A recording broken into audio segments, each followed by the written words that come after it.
Здраво на сите, ова е новото издание на Колегиум. Колегиум во кој моите колешки и колеги ќе зборуваат за најактуелните теми, ќе ги коментираат и ќе ги анализираат. Што ќе зборуваме денеска? Мицкоски и Тошковски ја даваат главата на министерот без ресор Шабан Салију за да ја спасат својата. Што тоа подразбира малку подоцна во овој подкаст. Кон крајот на јули, почетокот на август се очекува да се распишат локалните избори, што според сегашниот изборен законник би се одржале на крајот на октомври. Политичките партии веќе наголемо се подготвуваат, тоа секако дека не е вест, но многу повеќе детали за овој процес ќе слушнеме токму во ова издание. Понатаму на прашањето ќе има ли правда за Кочани? Имаме многу интересни реакции токму од граѓанките и граѓаните кои одговараат на прашањето на денот, кое Цивил го поставува секој работен ден, веќе од 2 септември минатата година. Повеќе од 140 прашања се поставени и илјадници одговори се пристигнати на нашата платформа, на социјалните мрежи и така натаму. Председателот на Република Српска Милорад Додик како да е недопирлив. Дури обидот за апсење од страна на агентите на Државната агенција за истрага и заштита на Босна и Херцеговина пропадна. Што се случува? Тоа е една од главните вести, од двете главни вести на кои се осврнуваме денеска, кои доаѓаат од регионот. Многу интересна тема е исто така комуникацијата меѓу српскиот претседател Вучич и рускиот претседател Путин. Тие денеска разговараат по телефон. Зашто разговарале, ќе слушнеме исто така денеска. Понатаму, мировните преговори во сенка на рускиот ракетен терор, со посебен осврт на односот меѓу Трамп и Путин. И за тоа ќе стане збор во ова издание, а се разбира дека на тоа ќе го надоврземе и нашето соопштение, соопштението на Цивил, Центар за слобода, под наслов "Стоп за злото. Рускиот ракетен терор мора да престане веднаш". Се разбира, ќе завршиме со уште 2-3 информации за нашата најнова публикација "Одбрана на демократијата и човекови права", извештај и документ за политики, препораки за политики, која излезе неодамна во печатена и онлайн форма на англиски јазик, а во теке преведувањето на македонски и на албански јазик. Па да почнеме, тука се со мене колешките и колегите од Цивил, односно од редакцијата Цивил Медија. Ова е интегриран состав на организацијата и на медиумската платформа. Па да почнеме со Дехран, од кого го добив овој импулс. Мицкоски и Тошковски ја даваат главата на министерот без ресор Шабан Салију за да ја спасат својата. Зашто зборуваме овде, Дехран? Да, Џабир, тоа е првото нешто што ми текна моментов кога го уапсија, кога приведоа всушност Шабан Салију за трагедијата во Кочани, затоа што тој раководеше со дирекцијата за заштита и спасување пред 9 години. И они го апсат сега за нешто што он раководел уште пред 9 години и они за тоа, например, Тошковски и Мицкоски, кои што се на власт веќе скоро година, немаат никаква одговорност, иако целата процедура и сите работи беа во нивни раце сега, а не пред 9 години. Но не сум тука денес да бидам адвокат на Шабан Салију, напротив. Само сакам да отвориме една тема како си ја ишкаат одговорноста и мугата од капата и во случајот сите се криви, само не ние кои што треба да ја водиме истрагата. Но нели они не ја водат истрагата, ја води обвинителот Коцевски. и тоа е исто така интересно за анализирање. Но зошто велам дека ја даваат главата на Шабан за да ја спасат својата? Затоа што тука има две тези кои што ги побива, односно поентира Мицкоски и Тошковски, односно највеќе Мицкоски владата, затоа што ја побиваат опозицијата која што вели дека има селективна правда и дека нема уапсени и опфатени во истрагата лица од највисокиот врв. И он тука ја побива по опозицијата, вели нема недопирливи, еве има и министер од мојата влада кој што е опфатен во истрагата, што тоа не се случило нели никогаш во време на СДСМ, и тоа му е првиот аргумент. Вториот аргумент со кој што настапува е да ја побие тезата на Абдуи, кој што велат дека апсењето и приведувањето на Крешник Бектеши е удар врз албанскиот народ, и он вели не е удар врз албанскиот народ, еве има и роми кои што се уапсени, тоа му е втората теза. И сега тука доаѓаме сега до моментот на Шабан Салиу, кој што он пред некој ден имаше некој Facebook статус објавено, каде што вели дека неговото апсење било удар врз ромскиот народ и дека во затвор остана само, како што самиот се нарекува, циганот Шабан. И тука сега би сакал да спомнам неколку аспекти зошто е тоа неточно. Затоа што неговото апсење не е удар врз ромскиот народ, туку удар врз ромскиот народ е дискриминацијата, неработењето, социјалните случаи, бездомниците, и да не набројувам што е удар врз ромскиот народ, немањето куки, немањето вода, немањето инфраструктурна, тоа е удар врз ромскиот народ. А неговото апсење е лично. Апсење на Шабан Салиу име и презиме. Тука завршува да не се секогаш, тоа е онај моментот што секогаш кога ќе се апсат некои вакви големи риби, нели во наводници, секогаш се кријат зад нешто. Или се припадници на некоја етничка заедница, на некоја сексуална ориентација, или па не знам, некоја се кријат зад некои титули, се кријат зад некој идентитет, но во случајов ако тој има некаква инволвираност, треба да ја докаже или да отфрли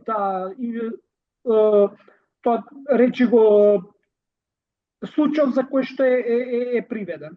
Ако е невин, нека ја си ја докаже невиноста, но не може да се криеш зад ромскиот народ, затоа што ромскиот народ, реков јас, имаат повеќе удари. И другото прашање, кој го прави тој удар врз ромскиот народ?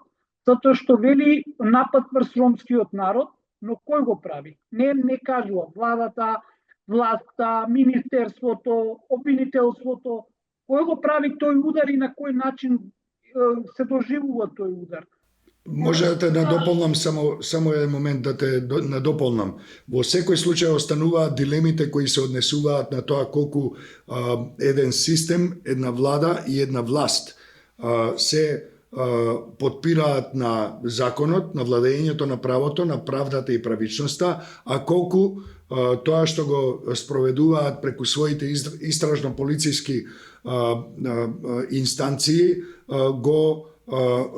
му служи на нивниот апетит, на нивните цели и на нивната желба да останат и на нивната потреба да останат на власт, и преку разните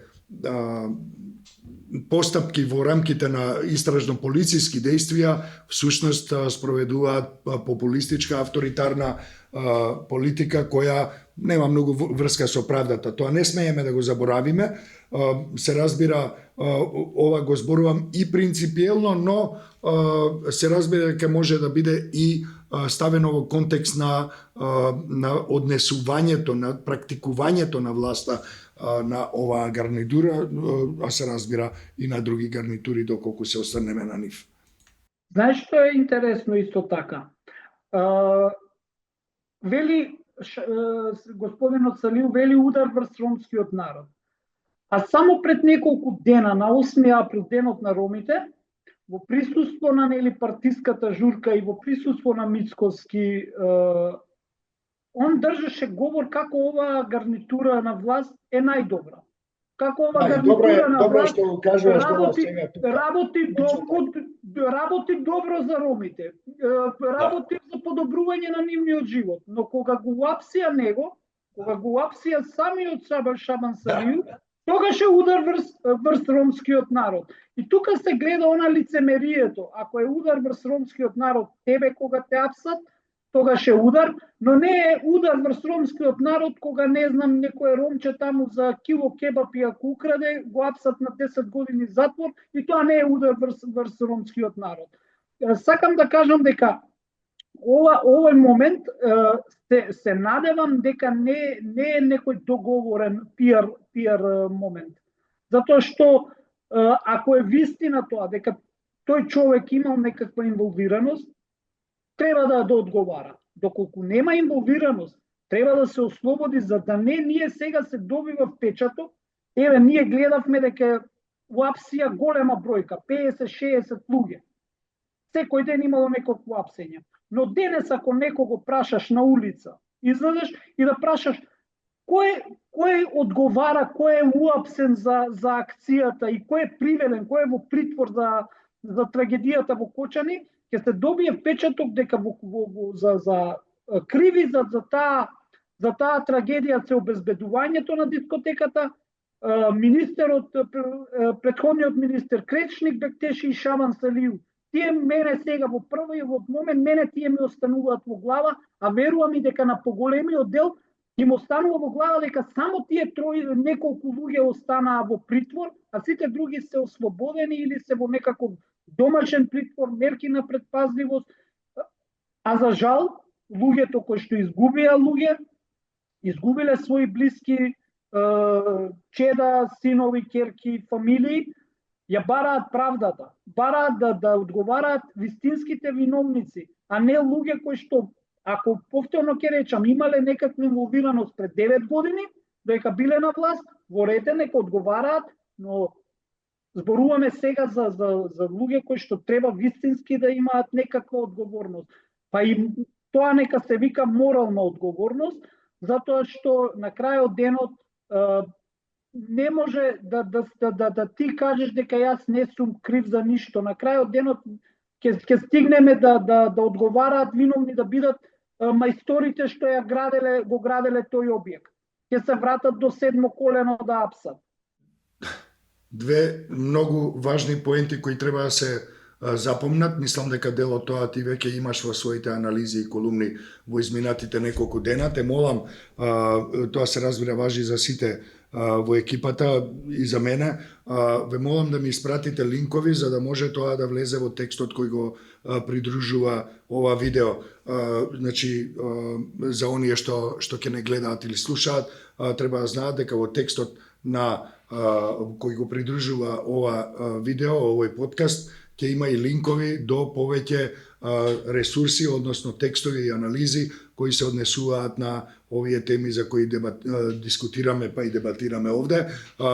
Дехран фантастични поенти. Едната поента е... Уште една поента. Почекаме да ги кажам прво твоите две. Едната поента е дека удар врз ромскиот народ и воопшто јас би го проширил на сите граѓанки и граѓани е тогаш кога тие се посебно дискриминирани, посебно излечени и посочени како таргет на омраза и шовинизам, кога тие немаат инфраструктура, кога немаат пристап до правда, кога немаат пристап до основни средства за живот, кога немаат пристап до работа, до вода, до струја, до пристојни минимум човечки услови за живот, а тоа знаеме дека ромската заедница во Северна Македонија е во таква состојба во голем дел, иако се разбира имаше обиди, операции на меѓународно ниво, сепак тие се уште се во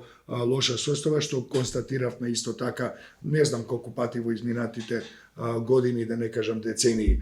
повели, и втората поента која е многу важна, супер му е на некој представник на било која заедница, во случајов на ромската заедница, кога е дел од влада, значи елита, врв на извршната власт, министер и сето тоа, супер му е кога му доаѓаат на разноразни балови и други свечености организирани и платени од парите на народот, кога му доаѓаат првите луѓе на таа влада, но потоа или првите луѓе на партијата која е на власт, се разбира дека е удар врз ромскиот народ, ако тие истите го стават за дрешетки. Те молам твојата трета поента. Моментот е што Мицкоски истакна уште кога беше во Дубај таму на не знам како инвестициски бум или прошетка како ја нарекува тоа. Посебна тревожна приказна.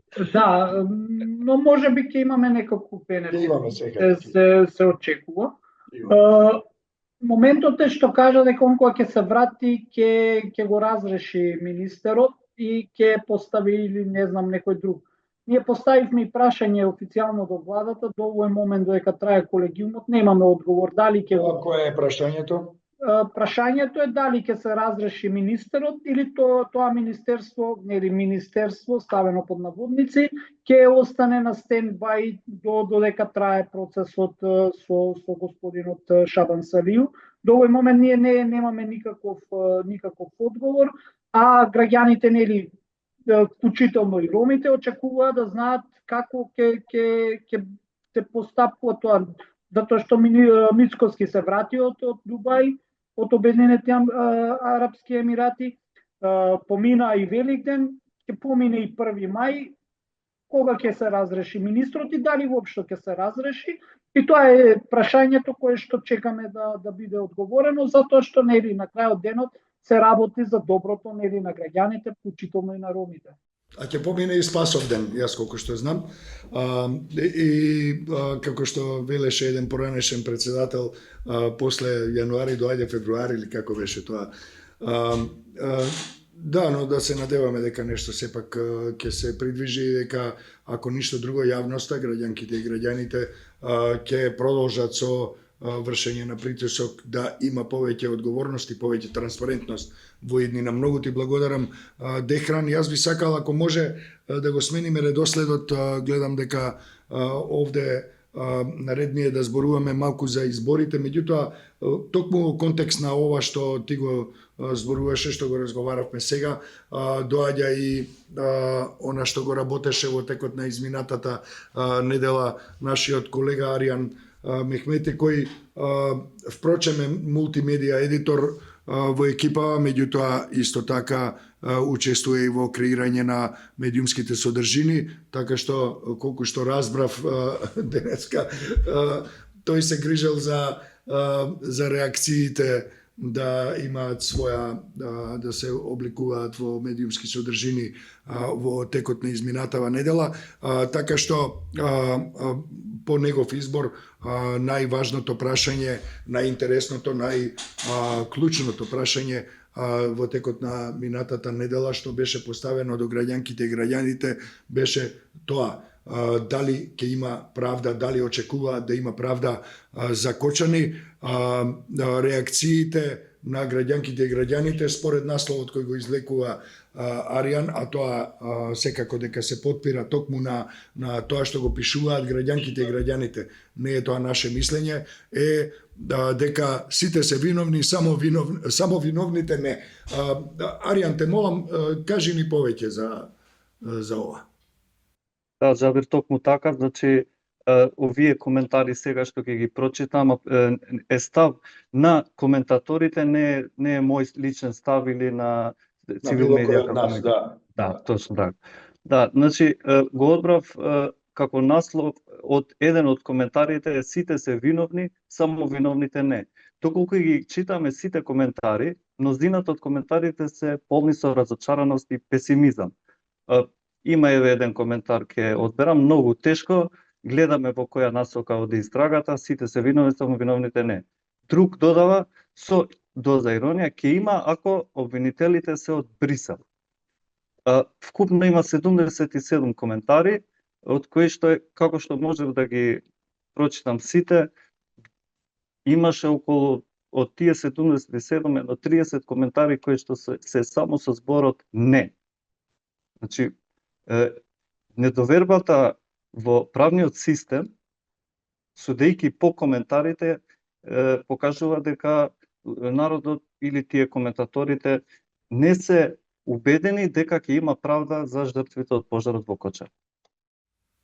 Јас можам да го потврдам ова, Аријан, верувам дека и нашите колешки и колеги овде во колегиумот ќе потврдат дека и во нашите секојдневни контакти со граѓанките и граѓаните по најразлични основи, тоа е чувството, тоа е ставот, тоа е сентиментот кој преовладува во нашата комуникација со луѓето. Тие се разочарани, тие се гневни и немаат очекување дека навистина ќе има некаква правна разрешница која ќе значи правда за жртвите, правда за семејствата и за блиските, правда за Кочани на крајот на краиштата, а се разбира во тој контекст и правда за целото општество. За жал, ова уште изгледа како развивање на уште еден случај на неказнивост, на нетранспарентност. Не е единствен за жал, не е единствен и за жал само се таложат разочарувањата, се таложат последиците од тешки трагедии до кои не морало да дојде и при тоа имаме ситуација во која секогаш некој претходно е виновен. Секогаш неказнивоста на претходните е оправдание за нова неказнивост. А сето тоа заедно е само отворена врата за нова трагедија. И заради тоа разочараноста на луѓето е не само од самиот настан, туку од целокупниот систем. Тие што се први луѓе на власта, очигледно не сакаат да одговорат на овие прашања и тие исто така се подпираат на некоја 30 годишна ерозија на системот. И јас, и ние, верувам сите заедно овде, ќе се согласиме дека системот е виновен во голема мерка. И тоа е дел од една долгорочна операција и на општеството, и на институциите, и на политичарите, и така натаму. Сите чинители во едно општество, вклучително и медиумите. Меѓутоа, непосредната, директната одговорност е една друга приказна која е многу тревожна. Е тие што се непосредно, директно одговорни, кои треба да бидат одговорни како во морално-политичка смисла на зборот, така и во смисла на кривично-правни действија. Тие ги нема. Тие се бранат со популистички наративи и тие се бранат со насилство, со структурно насилство или пак со ароганција и грубост пред камерите. И сметам дека тоа е уште еден фактор што придонесува кон тоа луѓето бидат вака разочарани, вака гневни и да се чувствуваат безнадежно. Едноставно гледам кај луѓето, можам да го забележам тоа дури и кај себе. Често пати се фаќам во ситуација во која мислам дека едноставно нема надеж. И извинете малку одолжив со коментаров, но ми лежеше, сакав да го споделам тој со вас, сите овие денови со овие запатености и со бркањето други работи на терен и така натаму. Еве, искористив оваа прилика да ги споделам своите мисли, па и чувства за оваа тешка трагедија.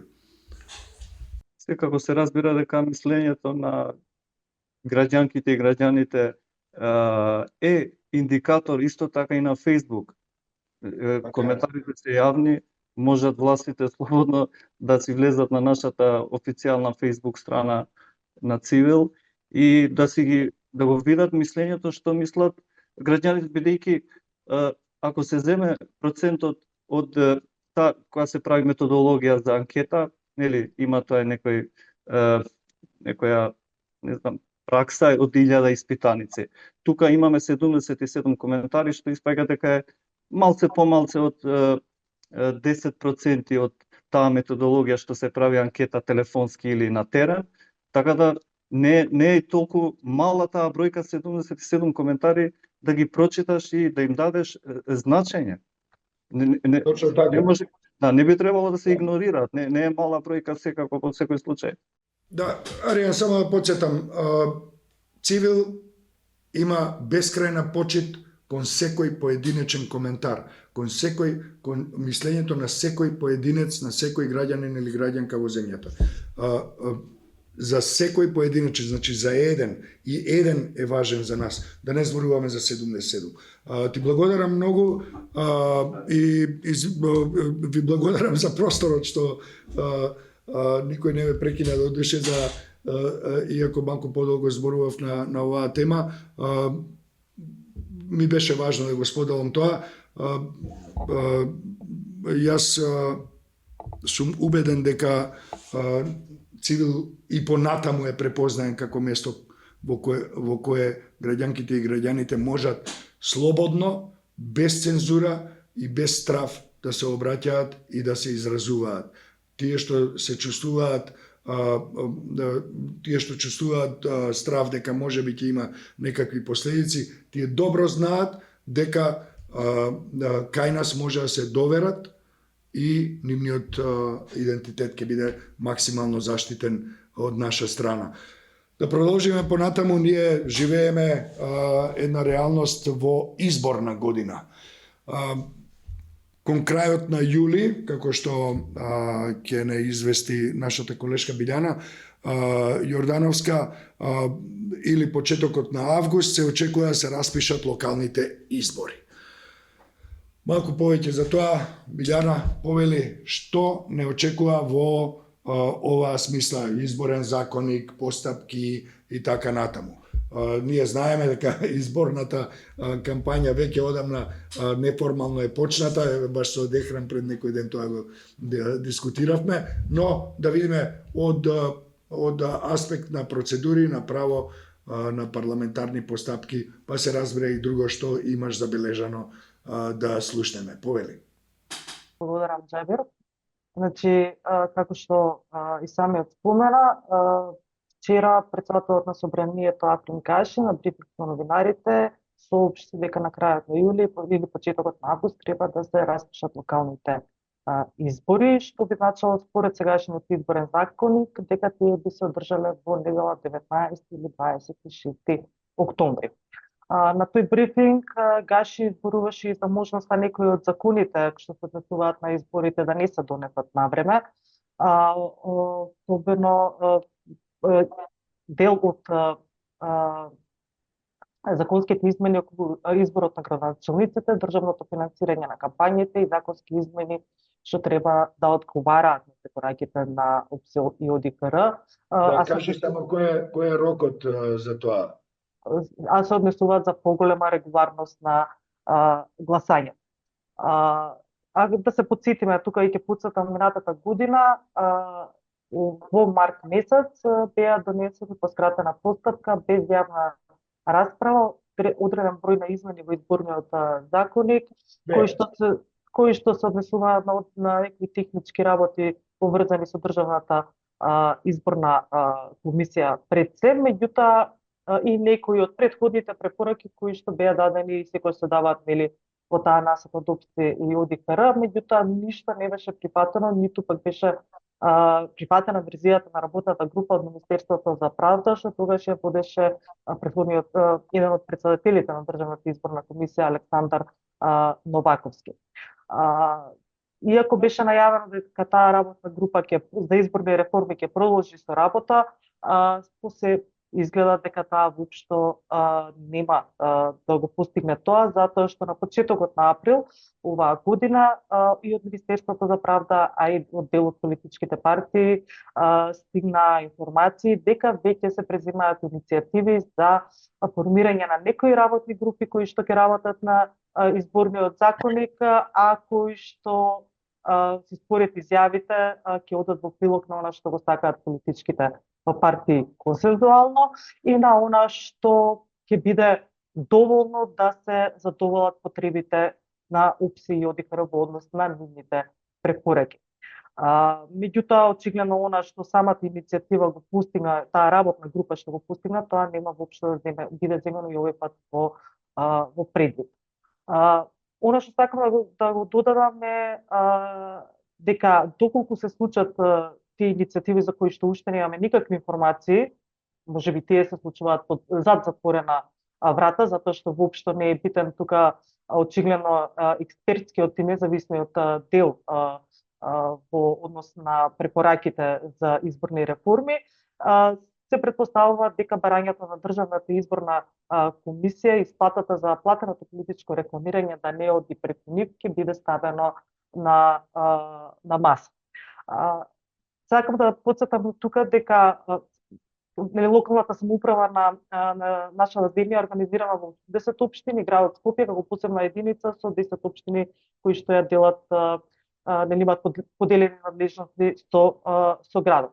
Меѓутоа, во однос на изборот на градоначалници и листата на советници, некаде во февруари под иницијатива на повеќе граѓани беше поднесена до Уставен суд иницијатива за измена, односно за одлучување за уставноста на членовите 17 и 18 од изборниот закони кои беа променети во март минатата година со тие измени, а се однесуваа на зголемување на прагот во однос на поднесување на листа на независни кандидати за градоначалници и советнички листи, зашто во февруари оваа година Уставниот суд рече дека ќе оценува уставноста на тие членови, меѓутоа од тогаш па до сега нема уште закажано седница за истите.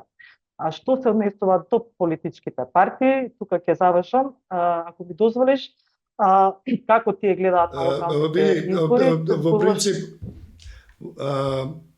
Во принцип се разбира дека може да довршиш, но се обидувам да влезам од преска, значи не е ова само излагање, да разговараме малку, се работи за следново. Сакам едно прашање. Ако може да ја зачуваш мислата за тоа што е за крај. Дали ова значи дека системот, владата, министерот за правда, односно Министерството за правда, не отворија постапка како што тоа беше пракса во изминатите децении, да ги отворат вратите на своето министерство, да ги викнат невладините организации, експертите, независните институции и така натаму, да разговараат за процесот на изборни реформи? Да. Тоа значи дека не го отворија тако. Дали ова значи дека по прв пат во изминативе 10, можеби и повеќе години, Цивил не е поканет на маса како организација која од 2008 година работи на темата избори, изборен мониторинг, изборни реформи и така натаму?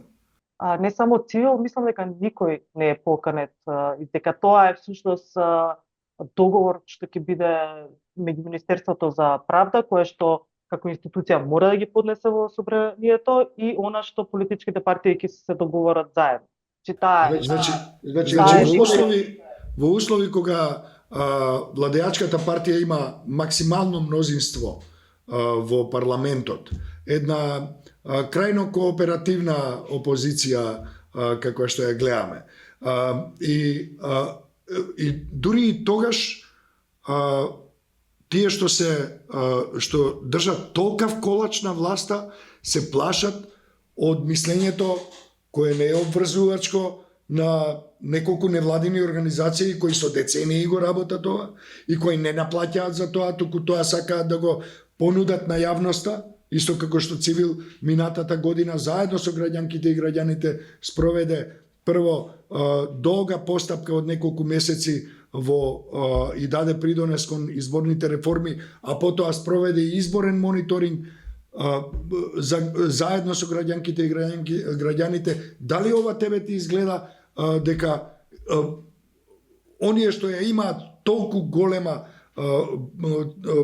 поседуваат толку голема порција од власта, се плашат дури и од некое едно мислење кое ќе биде такво пласирано таму, или што е во прашање? Ароганција, што е?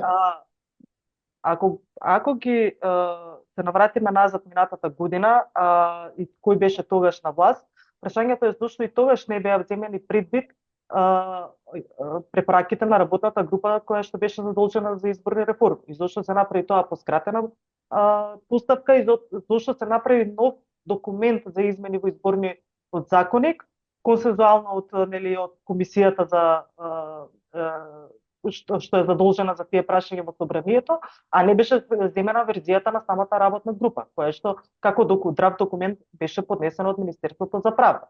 Тоа е од една страна, втора, од друга страна, оваа година, ја мислам дека и оваа власт воопшто не е гајла и не ја интересира што мисли што има да каже јавноста, затоа што тие веќе знаат што сакаат да постигнат од тоа. Другиот проблем е тоа што без разлика колку и да биде инволвиран граѓанскиот сектор, експертите, академската заедница и така натаму, на крајот според законот главниот збор, крајниот збор го имаат политичките партии, затоа што системот кај нас така партии во парламентот да бидеме попрецизни. се разбира во парламентот, значи оние кои што на некој начин ја имаат на еден или на друг начин имаат одредена власт, законодавната власт ја имаат. Законодавната власт. Без оглед на тоа дали се во опозиција, тие се дел од законодавните процеси. Што значи дека системот кај нас функционира и ќе функционира очигледно така, ќе продолжи уште известно време во интерес на политичките партии, значи на оние кои што доаѓаат на власт, а не во интерес на оние кои што овозможуваат тие да дојдат на власт, а тоа се граѓанките и граѓаните. Билјана, многу добро го препозна реторичкиот карактер на моето прашање, така што на тоа се надоврза со уште неколку прашања кои исто така се тревожни. Значи во минатото ние бевме дел од овие процеси дури и во времето на режимот на господинот Груевски, да се разбереме. Ние имаме ситуација во која едноставно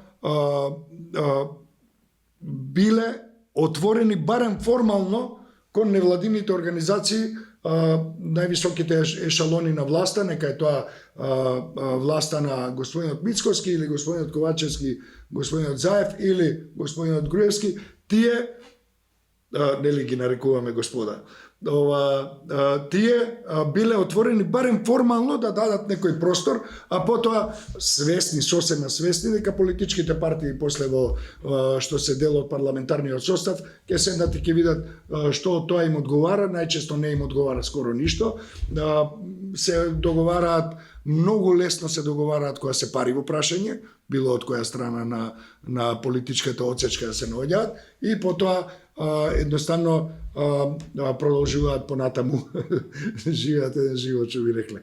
Да, Билјана, извини за второто прекинување. Само ќе заклучам што всушност работат партиите во меѓувреме на полето локални избори, како се постапуваат. Значи, накратко, Алијанса за албанците одлучи да оди на локалните избори со своји советнички листи, настрана од коалиционите партии во плен. Знам ќе оди самостојно на локални избори, меѓутоа размислува за заеднички градоначалници со ВМРО, ДПМН и не се откажуваат нели од нивната поддршка. Што се однесува за СДСМ и Левица, тие ќе бидат самостојни, со тоа што Левица амбициозно сака и заклучува дека е доволно моќна да ја замени СДСМ, па очекува добри резултати во урбаните средини во однос на градоначалнички места или број на советници во Советот на општините, а СДСМ прави се уште анализи и дел од тоа им е планови да го стават град Скопје под свое. Значи, еден од плановите или амбициите им е да имаат свој градоначалник во град Скопје. Така што тоа е сега за сега. Добро, одличен преглед, ти благодарам за тоа. Добро, нека ние на сите со среќа, со очигледно дека едноставно на властите не им се важни мислењата на експертите и мислењата на невладините организации, но тоа не значи дека ние нема да ја наблюдуваме ситуацијата, не значи дека нема да имаме извештаи аргументирани со факти за тоа што се случува, што е најважно во текот на изборниот процес, бидејќи на крајот на краиштата изборите се прават заради граѓанките и граѓаните, а не заради политичките партии и оние кои потоа ги држат по лостовите на моќта. Јас тука би прешол малку пошироко од границите на нашата земја во овој извонредно поврзан свет. Регионалните прашања се и текако важни за секоја од земјите кои се во еден регион, така и дојдовме до изборот на само две од многу важни теми кои и настани процеси кои се случуваат во регионот во изминатите 7 дена. Ја прескокнавме на некој начин на темата Косово, неизвестност околу парламентот со колешката Диана Тахири и неколку други теми изоставивме. Се разбира дека тие се и тоа како присутни на Цивил медија, односно медиумската платформа на Цивил, но одбравме најнапред да слушнеме што е најважно во овој скандалозен низ на настани поврзани со радикалниот политичар и националист, шефот на ентитетот Република Српска Милорад Додик. Тој треба да биде уапсен. Диана, повели. Здраво на сите. Важно е, значи регионалната безбедност, сега збориме за безбедност, бидејќи ова што се случува во Република Српска, во Србија, било да па нека биде и во Косово, нека биде и во Грција, значи регионална, се однесува на регионалната безбедност. Зошто збориме вака? Како што кажа и ти, Додик треба да биде уапсен. За Додик не велиме само ние дека треба да биде уапсен, туку пред неколку дена специјалниот емисар... Има пресуда, Има пресуда, меѓутоа тоа го бараат и представниците на ЕУ, веќе го бараат, го кажуваат јавно, еве Тонино Пицула, представникот на ЕУ за Србија, го искажа јавно во едно од интервјуата што ги даде за еден хрватски медиум. Едноставно кажа, мора да биде затворен. Мора. Сега, што се случува? Сметам дека од за тие што не ги читале вестите, не слушале, ќе ви кажа, ќе се потрудам во кратки црти да пренесам. Мислам дека беше на 23 април, тоа е пред 3 дена, агенти од државната агенција за истрага, тоа се полицајци на БиХ, на Босна и Херцеговина, отишле да го приведат председателот на Република Српска Милорад Додик, но биле спречени од припадници на полицијата на ентитетот Република Српска. Да не заборавиме дека Република Српска е сепак ентитет на државата Босна и Херцеговина. Што се случило од тогаш? Значи, тој бил заштитен од таа негова полиција, нели сакаа да го уапсат, не сакаат, туку треба да го приведат, бидејќи судот на БиХ веќе има распишана потерница по него и му е одредена и мерка притвор, бидејќи одбил да одговори на покана за сослушувањата на обвинителството. А инаку се сомничи и се води истрага за него поради сомнение за загрозување на уставниот поредок на Босна и Херцеговина, но и други работи. Тој му се спротистави и на Кристијан Шмит, нели специјалниот представник во Босна и Херцеговина од ЕУ. На ова, да не заборавиме дека Додик се однесува како на вистина да е недоперлив. Сега Додик како фатиме да го анализираме, сам по себе можеби не е толку опасен или нешто, туку тие што околу него што го штитат. Не може тој така да се однесува така слободно, доколку нема јак силен грб, што се вика, нели, народно. Тој неколку дена пред обидот за апсење порача дека не може да ме уапсат, буквално со овие зборови, не може да ме уапсат. Мене ме штити полицијата на Република Српска и добро одбучени специјалци. Значи, тоа веќе спаѓа во приватна работа, значи тој плаќа луѓе или некој друг плаќа луѓе за да го штитат него, и тоа добро обучени специјални сили. Добро обучени специјални сили може да значи дека се платени од парите на граѓанките и граѓаните на Босна и Херцеговина. Или на Србија. Не, според законот не може Србија да плаќа специјални сили.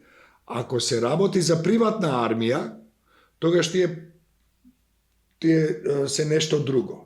Меѓутоа, ако тој се заканува дека полицијата на Република Српска ќе го одбрани во Босна и Херцеговина, каде што Република Српска е ентитет според Дејтонскиот договор 96 година, тој тогаш прави ново кривично дело. Не, тој прави кривично дело со секоја негова постапка и со секоја негова отворање уста прави кривична постапка. Меѓутоа, очигледно дека е штитен или нешто се случува друго. А тоа дека касата во Белград, а можеби и на едно друго место, малку поисточно, истура средства за да се држи овој регион како буре барут и да се држи Босна и Херцеговина како буре барут, кој потоа може да експлоатира и да го зафати целиот регион, тоа знаеме. Да, извини, морав да... Само вчера, еве ќе потсетам вчера, или еве да споделам со јавноста и со нас, ако не прочитал некој, само вчера или вчера мислам додека сите мислеа, се прашуваа каде е Додик после ова, не можеа да го најдат нигде, тој си дава изјава. После неколку часови дава изјава дека јас не се кријам. Јас сум тука, јас не се кријам, немам зошто да се кријам, еве сега сум во Сараево, после ќе одам на некоја слава, после ќе одел на некое друго место, па ќе одел во Москва на парадата, нели? Тоа си го кажува цело време, значи тој слободно може да шета. Покрај сите овие работи, да не заборавиме минатата недела, прошета се врати, и бара да се затвори. Значи, бара да го затворат високиот представник Кристијан Шмит, значи да биде затворен во Република Српска, извинете, па потоа да направи договор со Босна и Херцеговина. Мислам, толку не се грижи што зборува. Дури има една реченица која ја пренесоа сладко српските медиуми, некои така со сласно, некои така иронично. Јас нема да ја прочитам, но кој сака нека си ја прочита на Цивил Медија, бев внимателна на крајот на текстот, ја ставив, ќе видите за што се работи. Буквално не му е гајле со други зборови, ни за Кристијан Шмит, ни за ЕО, ни за ништо. Да, ти благодарам за ова, те молам, имаме уште една тема, Вучич Путин, телефонскиот разговор, меѓутоа сакам нешто да споделам со колешките и колеги со нашата публика. Откако ја водиш ова регионална приказна, вклучително и на Додик, и откако почна редовниот прилог Алпрес, односно избор од медиумите на албански јазик во регионот, јас навистина се чувствувам супер добро информиран на овие теми, така што добра препорака е за сите да се чита Цивил Медија и бидејќи освен внатрешно политичките теми, настани и процеси што се изработуваат, што се анализираат и презентираат максимално добро, и регионот, а и светот, ќе дојдеме после и до Драган, се маестрално презентирани. Мислам дека Цивил Медија останува, па би рекол дури и се подобрува од ден во ден, како еден многу релевантен извор на информации и анализија, се разбира, и на ставови во клучните теми, како на национално ниво, така и за регион, за кој сега разговараме во моментов, а исто толку и за светот, каде што кој ќе го опфатиме малку подоцна.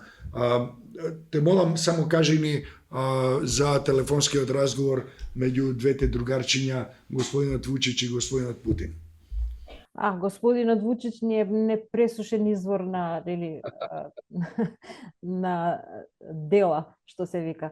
Но еве ќе го делиме последната, ова е веќе денешна вест, не знам дали синоќ ќе се случило ова. Тој Вучич изјави дека се слушнал со претседателот, со Путин, нели, дека се слушнал, сега тоа се негови зборови, ние не сме го чуле што разговарале, но му се пожалил, Вучич на Путин му се пожалил за ситуацијата во Србија. Меѓу другото, тоа е контрадикторен според српските медиуми што го пренесуваат од збор до збор, нели? Има негови медиуми, но има некои што се и пообјективни. Е контрадикторен сам со себе. Тој по револуцијата, обоената револуција, што ја не рекоа, нели, протестите што се случуваат веќе со месеци низ Србија, некогаш си ја дава, си ја препишува на себе, значи дека ги поддржува, друг пат вели дека еве ќе видат они што ќе прават, се заборава човекот што кажува, буквално. Сега за разговорот со рускиот претседател Путин, му рекол дека едно сигурно, значи нема никогаш да избега, значи тој е свесен веројатно, сака да, мислам дека сака да пренесе некаква друга порака, не е тука Путин, Путин ќе излезе на површина зошто е тоа така, меѓутоа сака некоја друга порака да прати. Тој е веќе очигледно свесен дека нема каде да оде. Полека ќе, еве, нели ја сменија и владата и се, но се уште пред јавноста се представува дека и владата е се уште на нивна страна, иако е сменета. Но сепак е свесен дека ќе мора еден ден да одговара. И тој за ова му се обраќа на господинот Путин. Му вели дека едно е сигурно, а тоа е дека никогаш нема да избегам, значи тој нема да бега од одговорноста, никогаш нема да се кријам и никогаш нема да ви бидам, значи нема да му биде на Путин товар како Јануковиќ и другите. Ова се на Вучич зборови. Така кажува, дека така кажал, а Путин му кажал дека будно ја следи ситуацијата во... Како не? Одлично. Да. Посебно весела поента е ова за тоа дека Вучич еднаш ги поддржува, а после тоа ги обвинува демонстрантите, ги нарекува шарени и така натаму. Многу интересна беше исто за гледање, мада малку и гадна, средбата на господинот Порфири со рускиот воен злосторник господинот Путин, диктаторот и крвожедниот убиец и киднапер на илјадници деца. Но тоа секако дека ќе оставиме и на читателките и читателите на Цивил медија да прочитат повеќе. Светот иде на руски свет и така. Да, тоа е една така малце блутава приказна, се разбира дека влегува во доменот и на колегата Мишев, но мислам дека имаме нешто поважни теми да разговараме со него. Благодарам за овие нови информации. Морам да признам од ова кој се бајле бев зафатен со други теми, така што не стигнав да прочитам ова за разговорот на овие двајцава, но супер. Ти благодарам, Дијана, да преминеме полека на ниво на свет со мојот колега Драган Мишев и да видиме до кај се мировните преговори и што со мировните преговори кога всушност имаме ужасен ракетен терор, како би рекол многу по многу по-жесток ракетен терор имаме сега, отколку пред да почнат мировните напори на господинот Трамп. И пред да почнат да се засилат притисоците. Да, и пред повеќе од скандалозната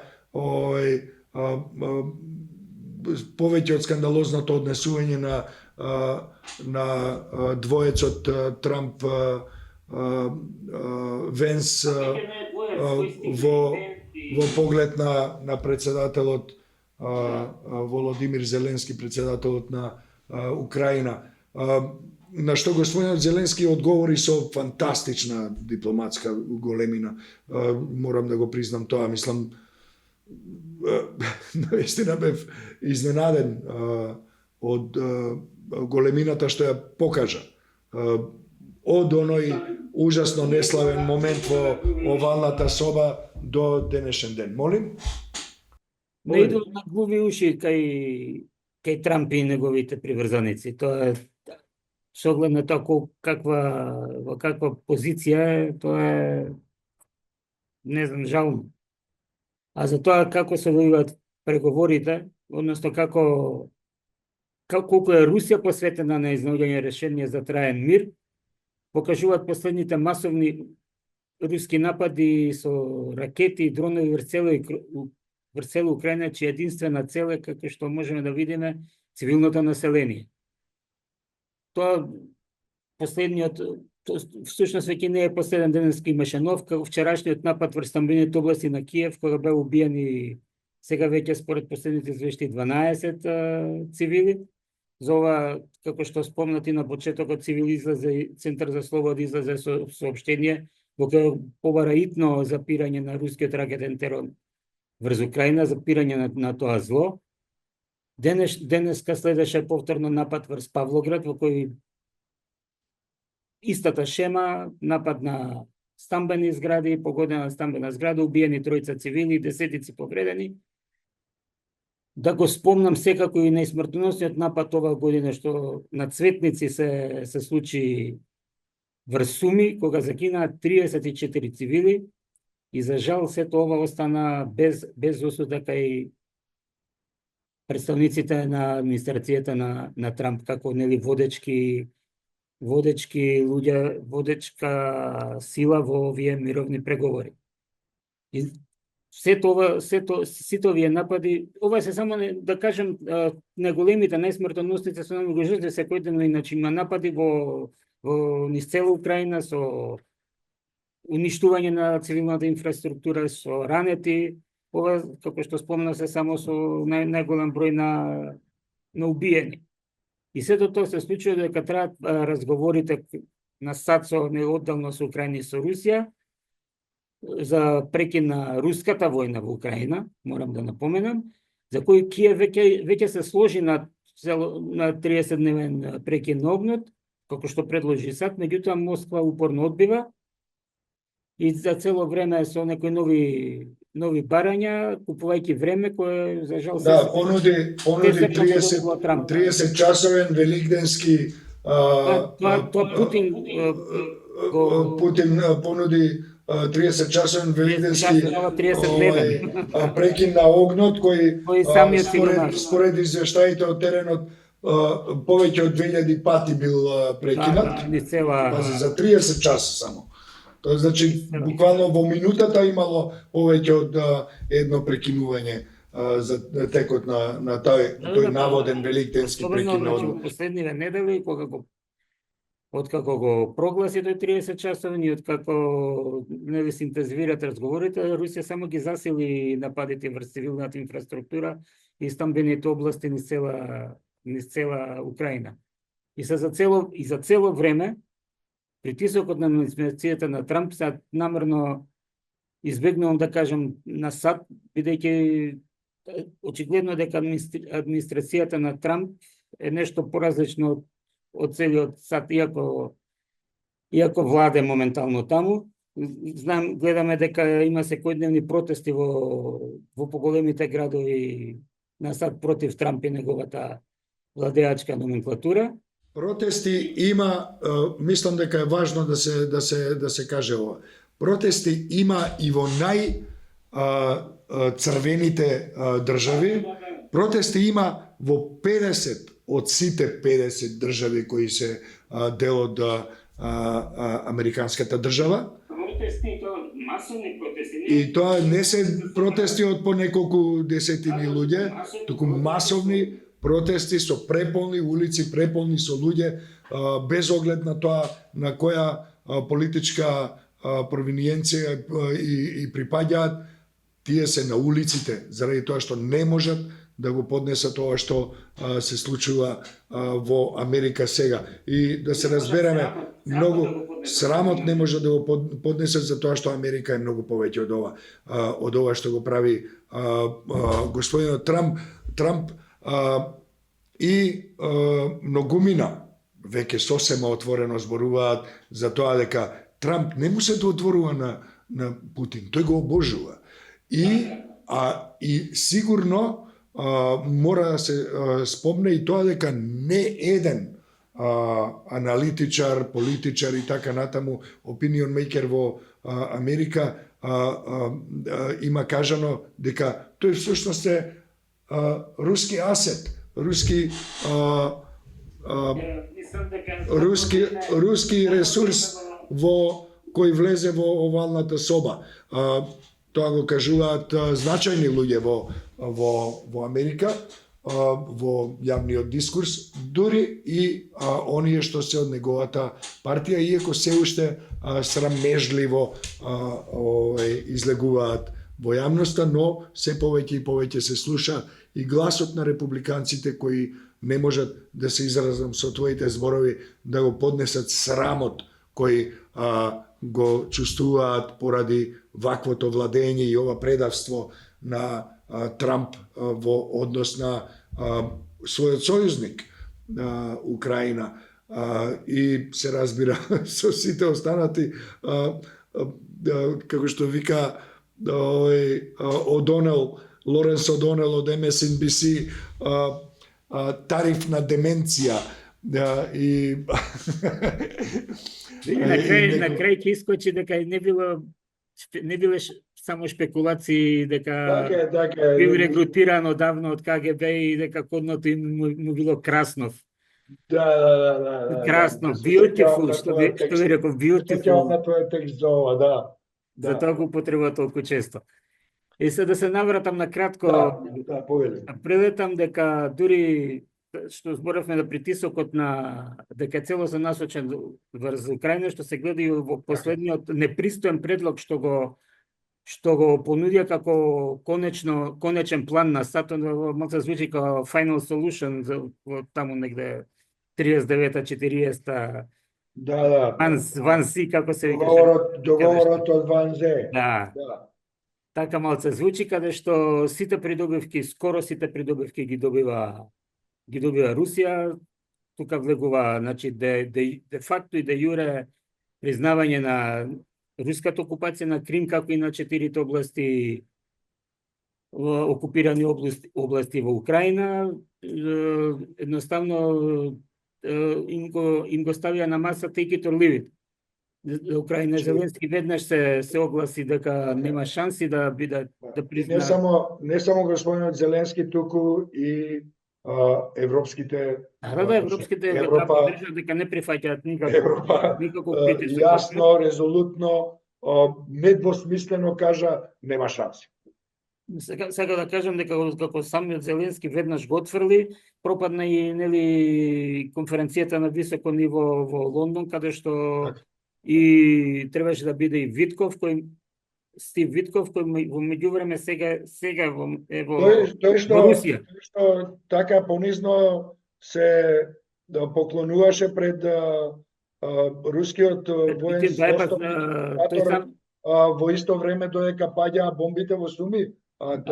Самиот кажа дека му се може не со тие зборови дека му се восхитува и дека не е bad guy, него бил. Не си го гледал интервјуто со она будала господинот од Fox, оној како се викаше, леле ми излета името. Тако звани новинар. Има поише. Не, ама тој што беше порано во Fox. Да, што отиде па после идеше правеше интервју со Путин и со Да, како се викаше да? Не ми текнува, не ми Другарки и другари кажете. Леле. не можам да. Беше за него неколку пати, наши Не еднаш. канали го Да, сигурно за секоја глупост што ќе каже. да, добро да кажете сега кој беше. Другари? Карлсон, така некако да не беше. Како? Карлсон нешто. Да, Такер Карлсон. Фала многу Јане. Она будала Такер Карлсон, господинот Такер Карлсон, си го треба да го видиш, мислам дека ти рече дека не можеше да го гледаш до крај, дека ти било гадно да го гледаш интервјуто на Карлсон со Келог. Ти препорачувам да го видиш. Ке ти биде малце гадно, земи она сода бикарбона, јагленчиња и така натаму, земи некое средство што ќе спречи повраќање, гледај на гладно срце да го гледаш и ќе видиш за што збориме. Сигурен сум дека ќе излезе уште еден текст после тоа. Да. Јасно ми е Да, тоа беше одвратно беше после средбата, после првата средба во Москва, па како раскажуваше со емоции како му го дал портретот на Трамп што го нарачал злосторникот Путин од некој престижен руски сликар за да.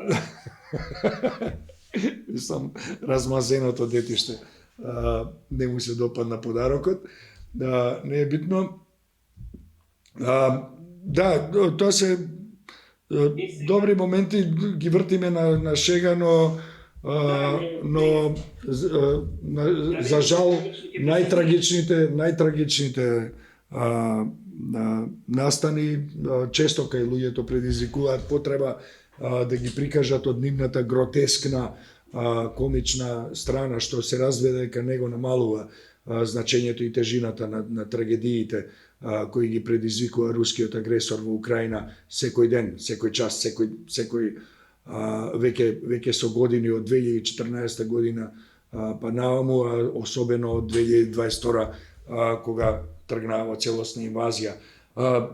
Драган, остани на оваа линија, те молам. Да, повели, извини. Зборавме за злосторников, дека Трамп конечно како да се одважи малце да па преку својата социјална мрежа Truth Social му се обрати на Путин, нели Владимир стоп. Меѓутоа во целиот тој негов целото негово обраќање, во целиот пост има една друга работа што ја забележав и што сакам да ја потенцирам, вели покрај другите не сум задоволен, не е потребно и многу лош тајминг. Што значи тоа многу лош тајминг? Значи дека има и добар тајминг за да убива Путин цивили, што Трамп ќе го одобри. Тоа ми остаje. Одлична поента. Точно така. Стоп. Да, кој е добар тајминг за добар тајминг за убивање цивили, без разлика, не мора ни украински да се. Кој е добар тајминг за некој диктатор или какој представи што и да убива цивили? Тоа едноставно тоа би го прашал да ми објасни што значи според него лош, а што значи добар тајминг и кој е добар. Пиши им прашање, ќе ти одговори ова, како се вика, господјата што е шеф на портпаролката, заборавам. Би ја прашал вака тет подобро. Немаме пари да те пратиме. Сега. Но се разбира дека можеш да ја пишеш мејл. Да. Уште многу да збораме, меѓутоа во корист на времето. Уште ова да додадам, дека на последниве денови руските пропагандисти се вклучија на најако, дека наводно ги поддржуваат плановите на Трамп и ќе му помогнат да ги освои Гренланд и Канада. За возврат, онда им ја препуштал Украина. Сигурно. Значи влегува веќе во кампања за поддршка на другарчето од Да, јас би сакал да ги замолам сите што ќе го слушаат или гледаат овој издание на Колегиум, овој подкаст, да не пропуштат да го прочитаат соопштението на Цивил кое го издадовме вчера. Инаку Цивил е организацијата која е меѓу првите во светот, мислам дека втора после Amnesty International, веднаш го објавивме нашето прво соопштение како реакција на целосната инвазија на Русија против Украина пред повеќе од 3 години веќе. Вчера излеговме со едно од најжестоките соопштенија под наслов "Стоп за злото", рускиот ракетен терор мора да престане веднаш. Меѓу другото, Цивил оценува дека ова не е однесување на легитимна држава. Ова е однесување на руска терористичка држава која ги отврли сите норми на меѓународното право и моралот. Со секој ракетен напад врз домови, болници, родилишта и училишта, кремљовскиот режим го открива своето вистинско лице. Овие не се воени цели. Тоа се деца, мајки, цивили. Тоа се животи претворени во статистика од режим опиен од смрт и неказнивост. Ме молам, ова е само дел од соопштението, прочитајте го целото, споделете го, додајте ваши мисли и ставови за ова што се случува во светот и придружете и се на големата светска граѓанска акција за спротивставување на ова крвожедно лудило кое го гледаме веќе со години. Јас би сакал исто така да споменам дека како организација ние сме дел од една сега нова меѓународна иницијатива за одбрана на демократијата, Defending Democracy International Initiative. Таа е формирана во Скопје, веднаш по нашата меѓународна конференција за одбрана на демократијата и човековите права, и тоа е оној дел во кој јас уште еднаш ќе ви ја покажам насловната страница, на насловната корица на оваа книга од 200 страници, каде што се поместени извештаи. Меѓутоа, она што е многу важно е тука се поместени и низа препораки за политики и стратегии во 10 поглавја, 10 клучни теми, како за целиот свет, така и за нашата земја, така и за регионот. Драган, ти благодарам многу за овој преглед. Сега јас би сакал да се вратиме повторно назад во нашата земја и една многу важна, клучна тема да ја отвориме заедно со колегата Јане Ѓоргиевски од нашиот колегиум, кој поретко се појавува, но кој секојдневно објавува содржини на Frontline МК, наша пријателска редакција, и кој тој ја води заедно со Блерина, и се разбира тоа е исто така авторот на мене омилени сатирични прилози кои често ги има на Frontline. Мислам дека повеќе од еднаш неделно има по една фантастична сатира на Frontline МК која со задоволство ја читам. Но да се вратиме на темата, пред некој ден беше изгласан законот за медиуми. Ти имаше еден одличен коментар на таа тема кој беше пренесен и на civilmedia.mk.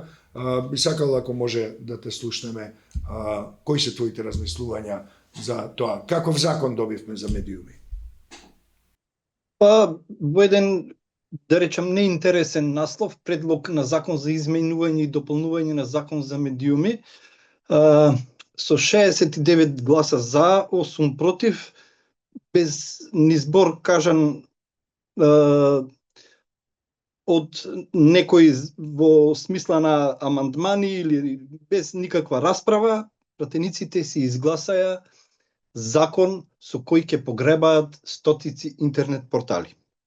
Овде многу интересно е да се спомени тоа дека кооперативната опозиција исто така си молчеше.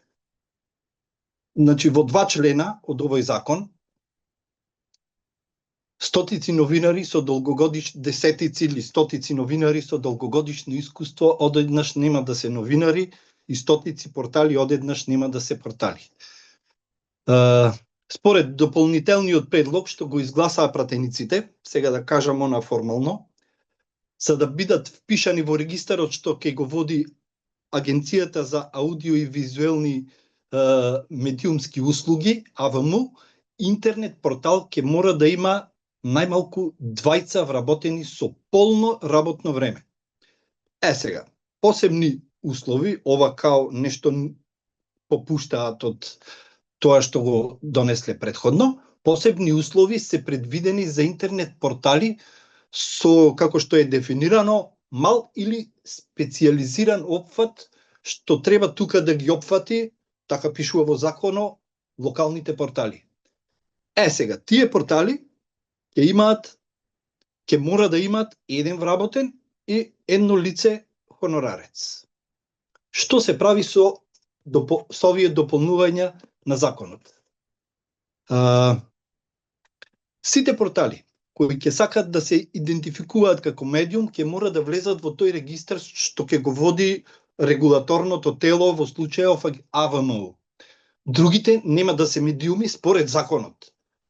Властодржциве наши викаат дека нема да не затвораат или да ги затвораат малите портали, ама нема да бидат медиуми.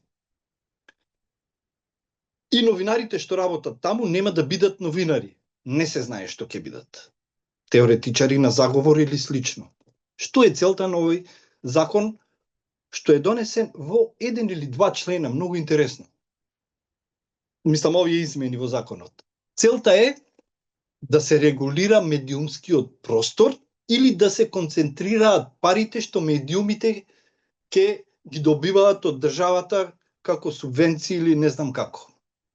Ако го прашате предлагачот и изготвувачот на овие законски измени, а тоа е некоја само наречено представничко тело на интернет портали, што му го заборавам официјалното име, но кај нив, како што може да се види од нивниот вебсайт, се застапуваат 10 интернет портали, тие ќе ви кажат, радувајте се, интернет порталите сега и официјално се медиум, а вие што работите таму и официјално сте новинари. Но ако го прашате здравото резонирање, ќе ти каже дека се работи за парите од рекламите при изборите, сега овие нерегулирани медиуми нема да можат да земаат пари од ДИК, од ДИК и државата кога е време на избори. И според мене она што е вистинската цел е ситнењето на неподобните и неконтролираните медиуми од страна на политичките партии и олигарсите. Затоа што знаеме кај нас како функционира медиумскиот простор. И затоа на сите им одговара ова. И сите молчат. Дури Сојузот на синдикати за медиуми имаше некое соопштение вчера со кое го поздрави овој закон. Многу чудно. Што ќе се случи? Купишта мали симпатични портали. Значи овде не правиме муабет за обични портали кои што пренесуваат агентски вести. Значи купишта мали симпатични портали кои претежно пишуваат за култура или се со забавни содржини. Ќе одат курбан. Значи нема повеќе да бидат медиуми. Нема повеќе пари од државата за нив. Нема да можат да настапуваат рамноправно со другите портали, бидејќи ќе бидат класифицирани како не медиуми. Тука да не заборавиме на оние портали кои изборуваат нешто за непотизам, корупција, локални афери. Нема да ги има. Односно, и ако ги има, ќе се нерелевантни, според законот. Нема да се медиуми. И значи многу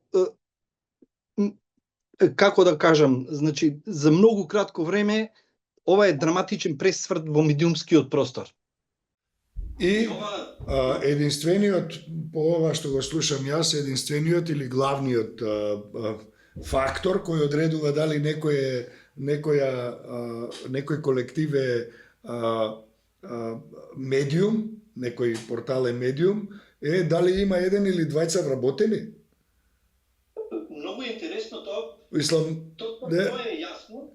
Значи, вие можете да ги задоволите сите услови да бидете, да работите професионално, медиумски, новинарски и така натаму, но ако немате вработен во фирмата која е издавач на порталот, тогаш тоа е завршена приказна, вие не сте медиум. А тие сите што работат таму не се новинари.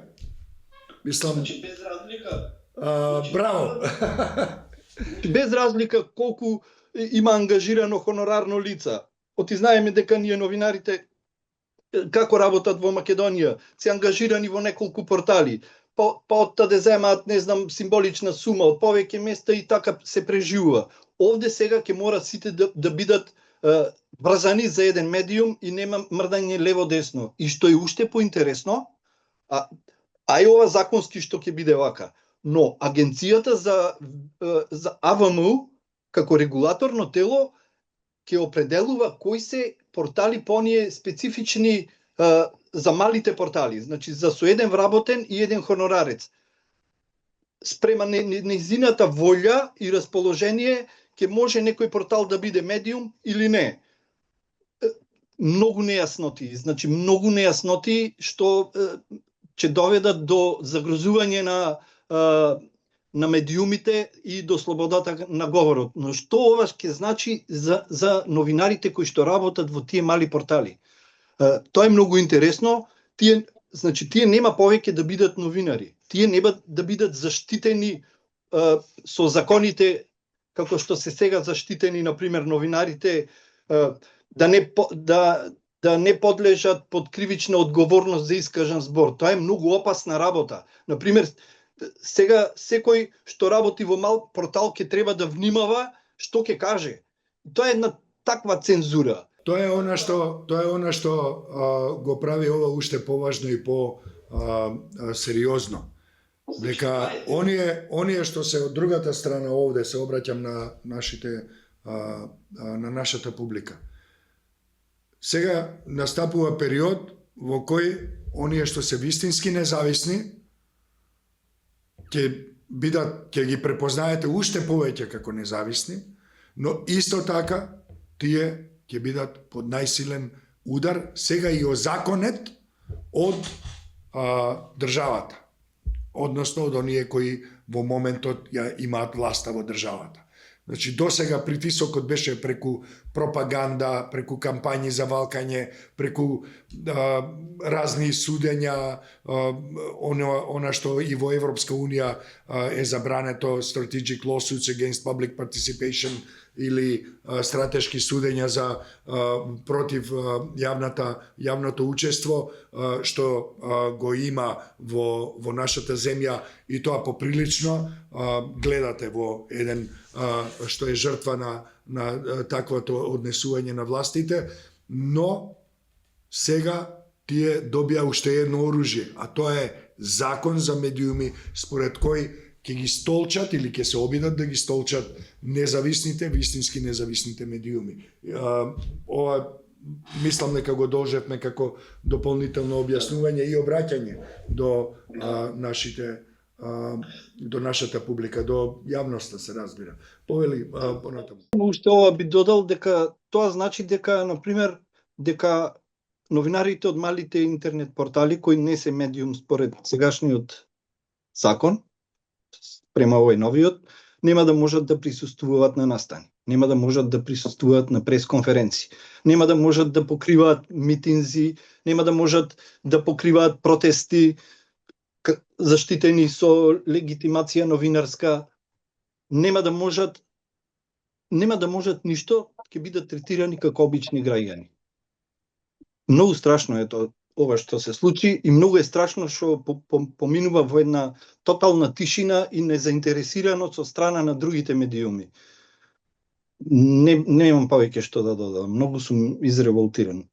Како што може да се прочита и мојата колумна, која мислам дека е една или две или единствена што ја го критикуваш овие законски измени. Многу чудно, многу чудно.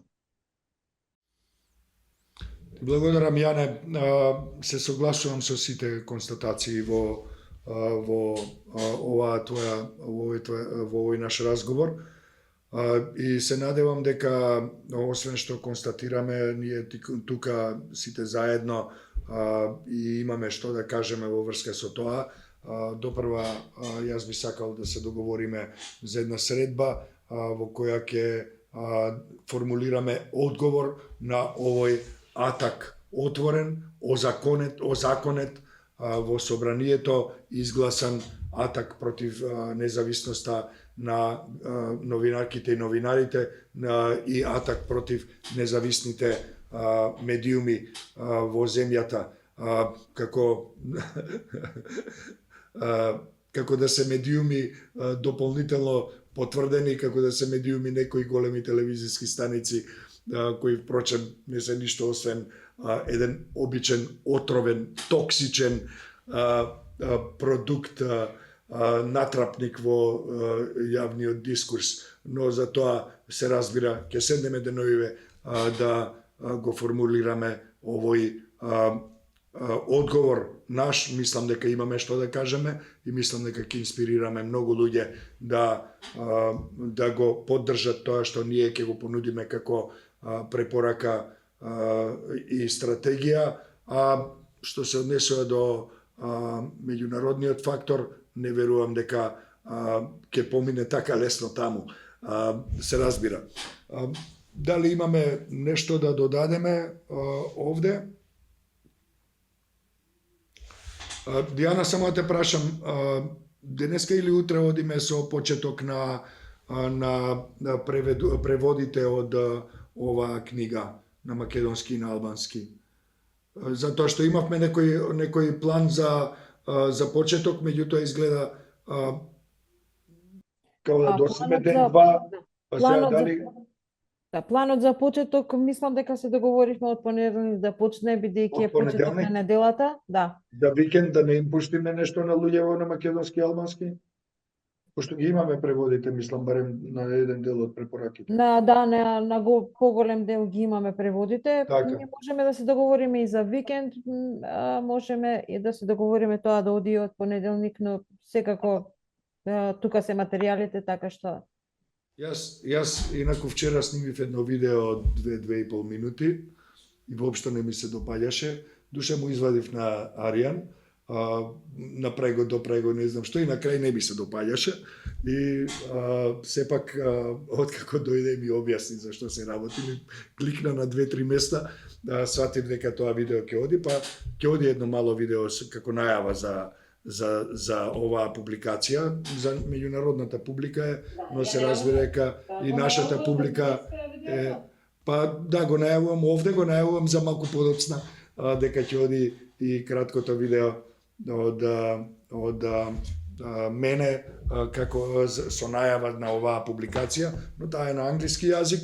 Се надевам дека ќе стигнеме да ја титлуваме и на македонски и албански. Но во секој случај, ако не успееме, тоа за време на викенд ќе го пуштиме. Океј, дали имаме уште нешто? Немаме. Океј, фала многу за супер важните информации, за одличните анализи и за споделувањето на ставовите. Посебно тревожни се сите теми за кои зборувавме, почнувајќи од медиумите за кои зборуваше пред малку Јане, завршувајќи со она за кое разговаравме на почетокот со Дехран. Ви благодарам на сите за вниманието. Гледајте, слушајте, споделете, придружете се, искажете го своето мислење, ние сме тука за вас, но не пропуштајте да бидете активни и свесни за тоа што се случува. Благодарам многу. Чао. Чао и на вас.